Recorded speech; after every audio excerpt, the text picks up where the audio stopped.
بسم الله الرحمن الرحيم إذا وقعت الواقعة ليس لوقعتها كاذبة خافضة رافعة إذا رجت الأرض رجا وبست الجبال بسا فكانت هباء منبثا وكنتم أزواجا ثلاثة فأصحاب الميمنة ما أصحاب الميمنة وأصحاب المشأمة ما أصحاب المشأمة والسابقون السابقون أولئك المقربون في جنات النعيم ثلة من الأولين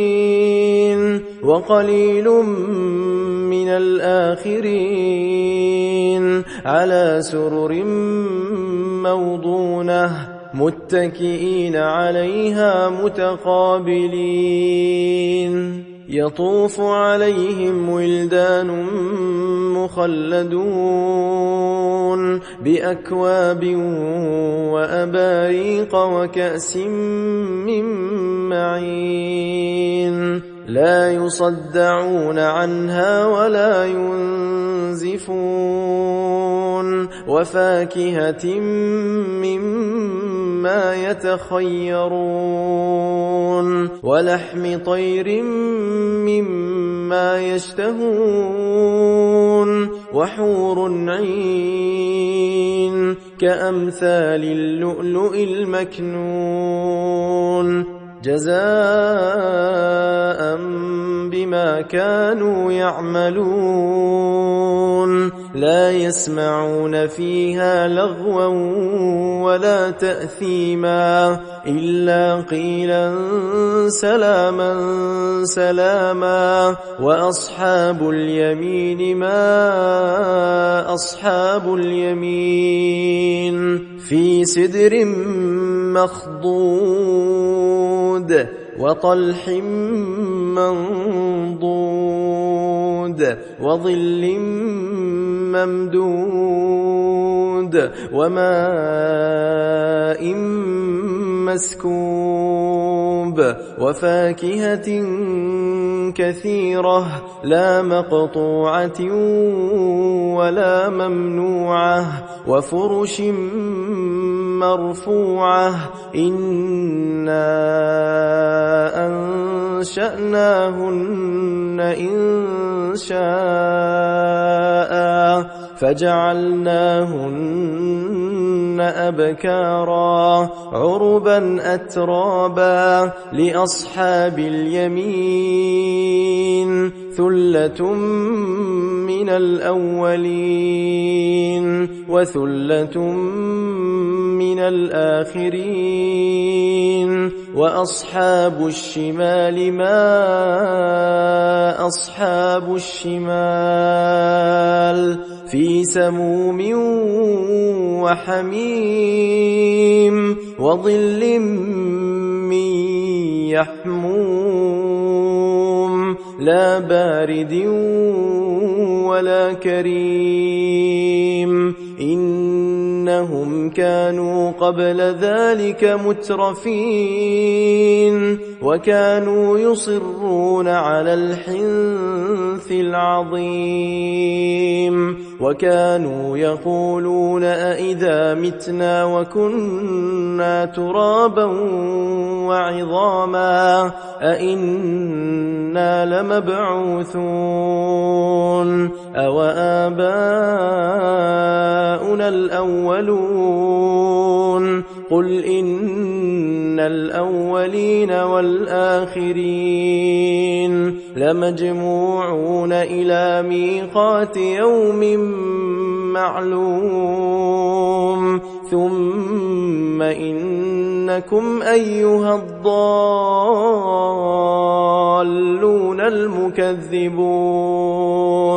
لآكلون من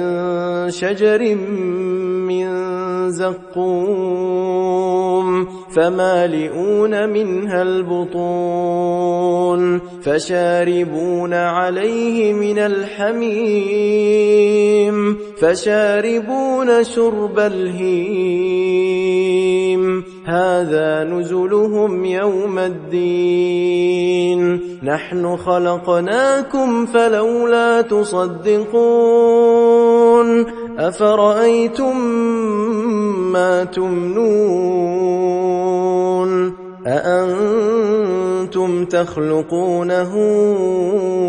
أم نحن الخالقون نحن قدرنا بينكم الموت وما نحن بمسبوقين على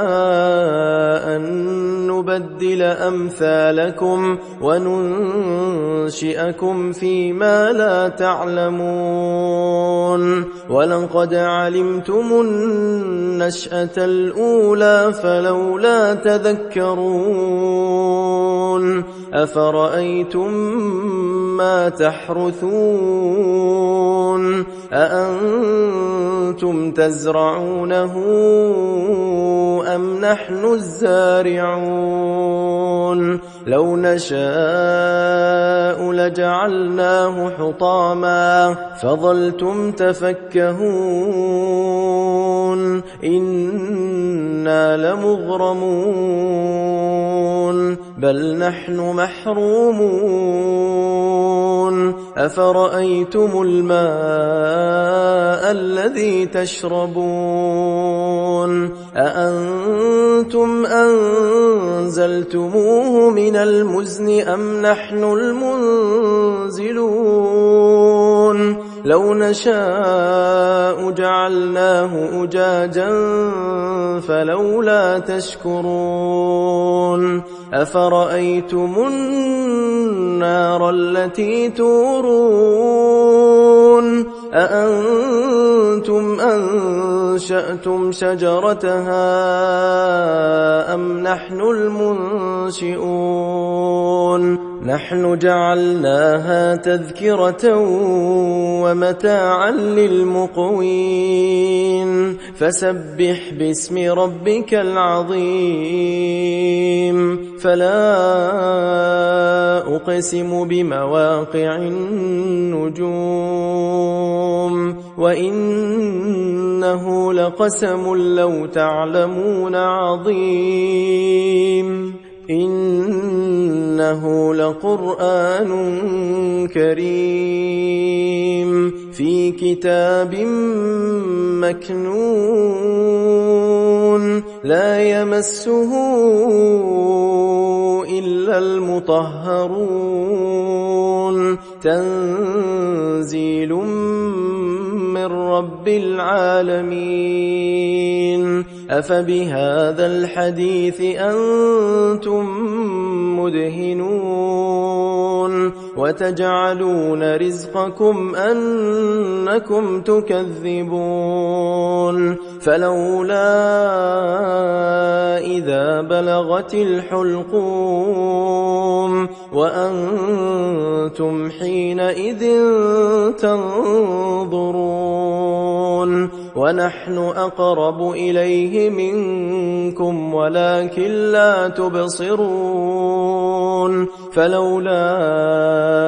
إن كنتم غير مدينين ترجعونها إن كنتم صادقين فأما إن كان من المقربين فروح وريحان وجنة نعيم وأما إن كان من أصحاب اليمين فسلام لك من أصحاب اليمين وأما إن كان من المكذبين الضالين فنزل من حميم وتصلية جحيم إن هذا لهو حق اليقين فسبح باسم ربك العظيم